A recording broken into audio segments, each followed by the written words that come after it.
Hi everybody, I'm gonna make fig bars. So I'm starting out with as close as I can get to an 8x8 pan. I don't have one, or I think I do, but I don't know where it is. And I'm lining it with parchment paper because this stuff is sticky. Now if there's any parts that aren't covered, you can butter them, but I think mine is up high enough on the ends that I don't need to butter them. Then my oven is also on to 350, so let's make the crust. Right now I have 1 3/4 cup oats. Quick cooking is best. I'm going to do 1 cup flour.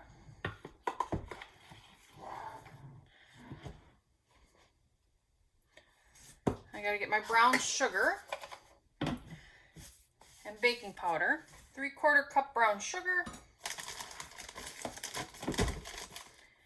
I have one of these that I wet and I put it in the container with my brown sugar. So let me do that.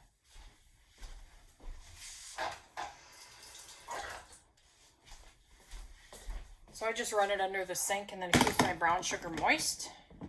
Love that thing. Grab the baking powder.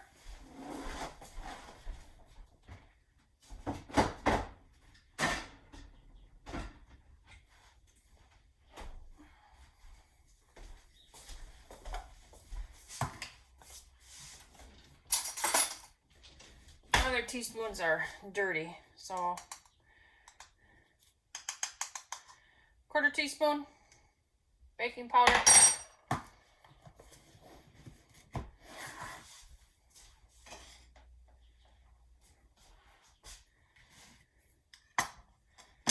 And then 3/4 butter softened. 3/4 cup.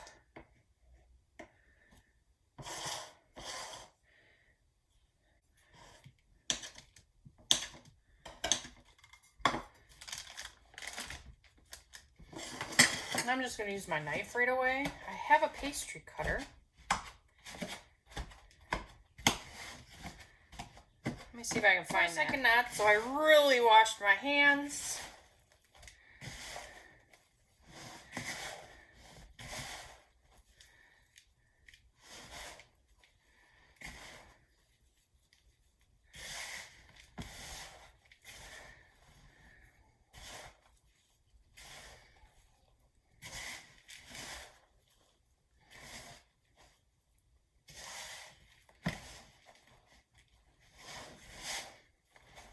Now what we do,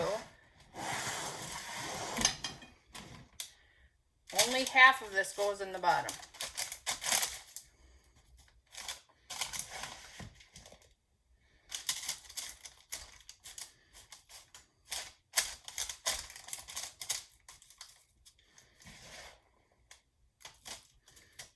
All right, that should be half.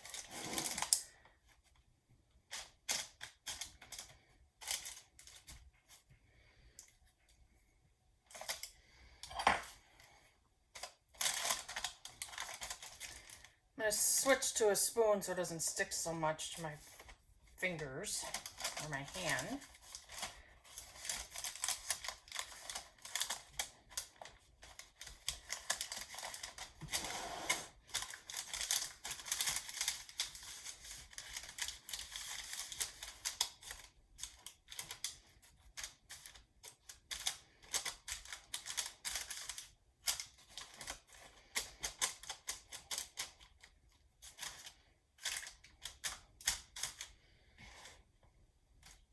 Fill in the little holes.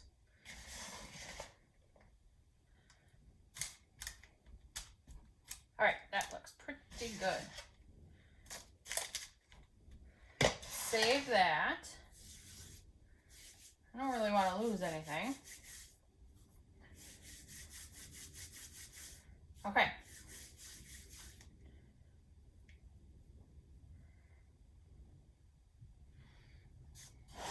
I'll leave that aside.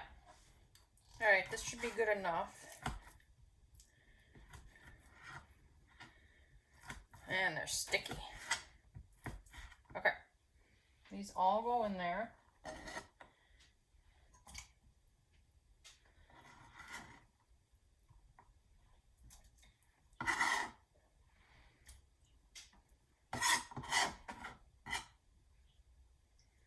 Ugh.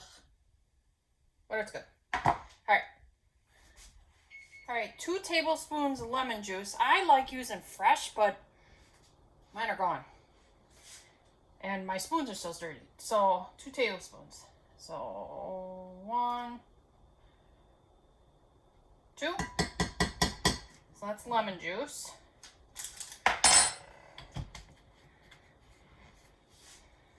Half a teaspoon baking soda. About half. And here it's sizzling.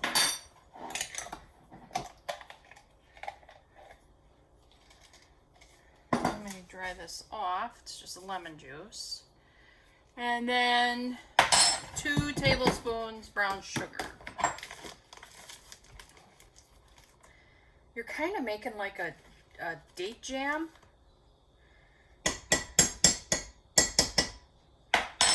As you're filling.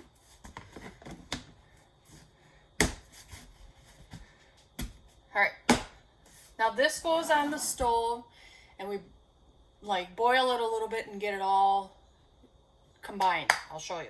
Alright, so I got all this nice and warmed up, and as I was stirring, I'd smash the dates, as you can see.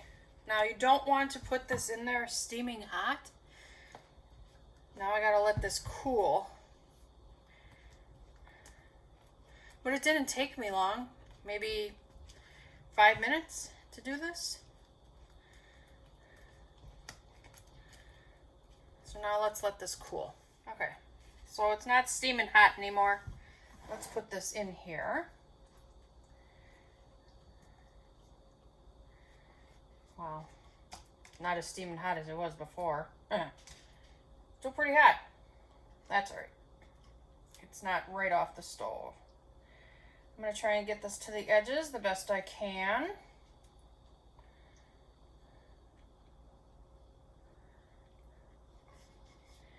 Get all that goodness out of here.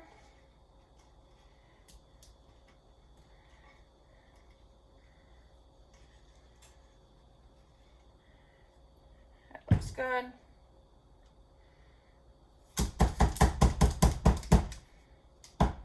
Pretty darn good. Okay, now I don't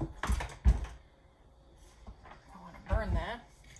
The second half, the other half goes on. Now if you can't get this all flat on top because of the dates, that's fine. It's more like a crisp. Think, you know, like an apple crisp. It's fine. It'll work perfect no matter what you are able to do. Those are the recipes I like. No screw ups, because it doesn't matter.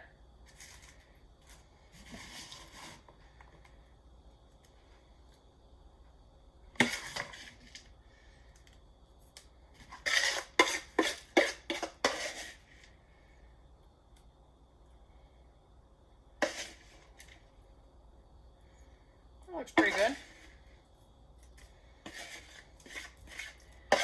Now, if you heard earlier, my oven is ready to go. It beeped. 55 minutes. I know it seems like a long time, but this will just, oh, it'll get so good. I'll let you see what it looks like after the 55 minutes.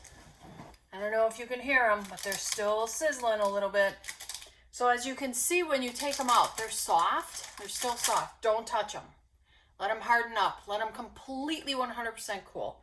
What you're really supposed to do then is like let them sit for like 3 hours or whatever. Nothing lasts that long in this house. So eat them as soon as you want. But technically you're supposed to let them sit for about 3 hours. All right. I hope you enjoy them. Thank you for watching. Have a good day.